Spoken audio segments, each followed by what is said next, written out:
तो 2018 में कांग्रेस का विंध्य अंचल की 30 सीटों पर बुरा प्रदर्शन रहा। उसे सिर्फ 6 सीटों पर ही जीत मिली थी, लेकिन इस बार कांग्रेस यहां पूरी ताकत से चुनावी तैयारी में जुटी हुई है। मंगलवार को शहडोल के ब्योहारी में कांग्रेस की जन आक्रोश यात्रा में जातीय जनगणना का वायदा कर विंध्य के वोटर्स को अपने पाले में लाने की कोशिश राहुल गांधी ने की। 28 मिनट के भाषण में राहुल ने दावा किया कि हम जातीय जनगणना चाहते हैं और इसे करवाकर ही दिखाएंगे। और साथ ही उन्होंने यह आरोप भी लगाया कि मध्य प्रदेश आरएसएस बीजेपी की लेबोरेटरी है, जहां मरे लोगों का इलाज होता है। तो चुनाव की तारीखों के ऐलान के बाद राहुल गांधी का ये पहला दौरा था। वर्ग को कितनी हिस्सेदारी मिलनी चाहिए, एससी वर्ग को कितनी हिस्सेदारी मिलनी चाहिए, यह सवाल है देश के सामने। इसीलिए हमने कास्ट सेंसस की बात की है, इसीलिए हम कास्ट सेंसस चाहते हैं, जाति जनगणना चाहते हैं। आरएसएस और बीजेपी की लेबोरेटरी में मरे हुए लोगों का इलाज किया जाता है और उनका पैसा चोरी किया जाता है। बीजेपी के लेबोरेटरी में 18 साल में 18,000 किसानों ने आत्महत्या की है। तो हितेश, कल ही हमने सरकार के इसी मंच पर बताया था कि भले ही हम 23 की तैयारी पर अभी फोकस देख रहे हो, लेकिन ये दरअसल एम 24 है और 24 में जहां एनडीए ने महिला आरक्षण इसे करवा पाने को अपनी उपलब्धि के तौर पर महिला वर्ग को साधा है, तो उधर ओबीसी वर्ग पर निशाना है और इसका जरिया यानी जातीय जनगणना, इस पर इंडिया का फोकस रहेगा। तो अब की बार महिला आरक्षण वर्सेस ये जातीय जनगणना, ये मुद्दा तय दिखाई पड़ता है और ये 24 के लिहाज से आज की तारीख में तय है। जी, इन सब के बीच चुनाव तारीखों के ऐलान के बाद राहुल गांधी का ये पहला और 10 दिन के भीतर मध्य प्रदेश का दूसरा दौरा था। शहडोल में राहुल गांधी ने आदिवासी वोटर्स को साधने के लिए दांव भी चला। उन्होंने पीएम मोदी के आदिवासियों को वनवासी कहने पर जमकर घेरा भी है।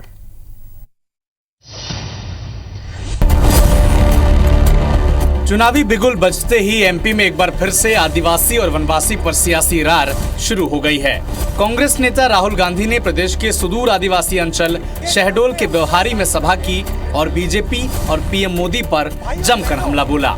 राहुल ने कहा कि पीएम अपने भाषण में वनवासी कहते थे, मेरे कहने के बाद वो वनवासी नहीं आदिवासी कहते हैं।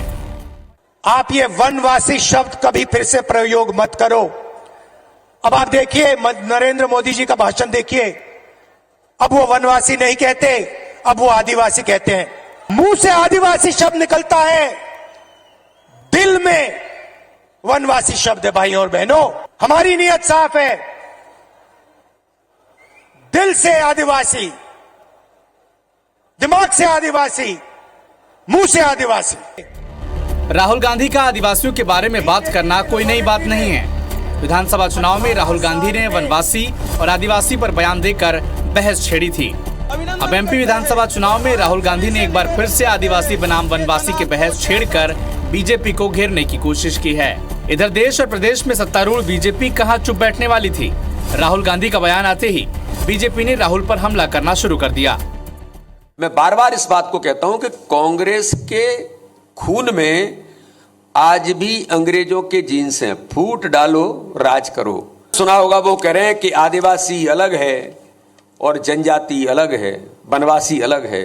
आदिवासी संस्कृति परंपरा, आदिवासियों के क्रांतिकारियों का भी किसी का नाम ले लेते। आदिवासी, वनवासी और जनजाति शब्द पर वो ज्ञान देने आए कि आदिवासी, वनवासी और जनजाति शब्दों में विभेद करके मध्य प्रदेश की धरती पर रहने वाले भाइयों और बहनों को गुमराह करने का काम राहुल जी कर रहे हैं। 2018 के विधानसभा चुनाव में आदिवासी क्षेत्रों की अधिकतर सीटें कांग्रेस ने जीत ली थी और राहुल गांधी ने आदिवासियों और वनवासी वाला मुद्दा छेड़कर बड़ा सियासी दांव चल दिया है। अब देखना होगा कि ये दांव नतीजों पर कितना असर डालेगा। विवेक कुमार पटैया, IBC 24, भोपाल।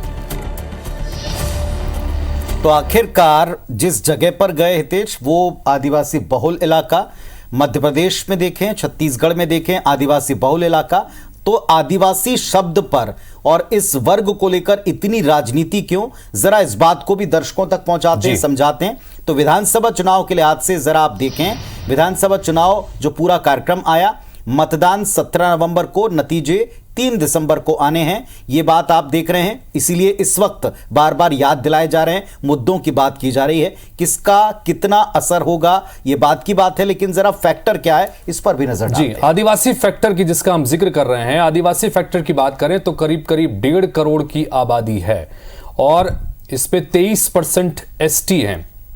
82 सीट ऐसी हैं जिसमें एसटी एससी के लिए ये रिजर्व हैं, कुल मिलाकर 230 में से, जिसमें से एसटी के लिए यानी कि आदिवासी वर्ग के लिए 47 सीटें और एससी अनुसूचित जाति के लिए 35 सीटें आरक्षित हैं। तो एक बड़ा हिस्सा, एक बड़ा प्रतिशत है, 23% का, ये बहुत बड़ा मार्जिन है। 2018 के लिहाज से आप देखें, 2018 में पीछे आपको लेकर चले, एसटी सीटों के नतीजे भी आप गौर करें। कांग्रेस को 31 सीट मिली थी और बीजेपी के खाते में आई थी केवल 16 सीटें। थोड़ा और पहले चलें, 2013 में तो बीजेपी ने एससी एसटी की कुल मिलाकर जो सीटें उसमें से 59 सीटें ही जीत पाए थे। तो यानी ये अंतर साफ है कि पिछले बार अगर आपको साथ नहीं मिला तो अब की बार आपको वो साथ चाहिए और कांग्रेस चाहती है कि वो साथ छूटे नहीं, इसलिए हर बार आदिवासी बनाम वनवासी का मुद्दा उठाया और भारतीय जनता पार्टी भी इस बात को अच्छे से मानती है कि दोबारा अगर सत्ता में आना है तो आदिवासी वर्ग को साधना बहुत जरूरी होगा। और यही वजह है कि लगातार टंट्या मामा भील हो या तमाम अलग अलग जो महापुरुष है आदिवासियों के, उनके ऊपर इस बार खास तौर पर फोकस भी देखने को मिला है। बिल्कुल आप ठीक कह रहे हैं। तो एक तरफ आयोजन है, एक तरफ मंच हैं, पंचायतें और महापंचायतें हैं, तो दूसरी तरफ मंचों से आदिवासी बनाम वनवासी की जंग छेड़ना है। बीजेपी कहती है विभेद की राजनीति है, कांग्रेस मानती है कि हमारी वजह से आपको याद आ रहे हैं।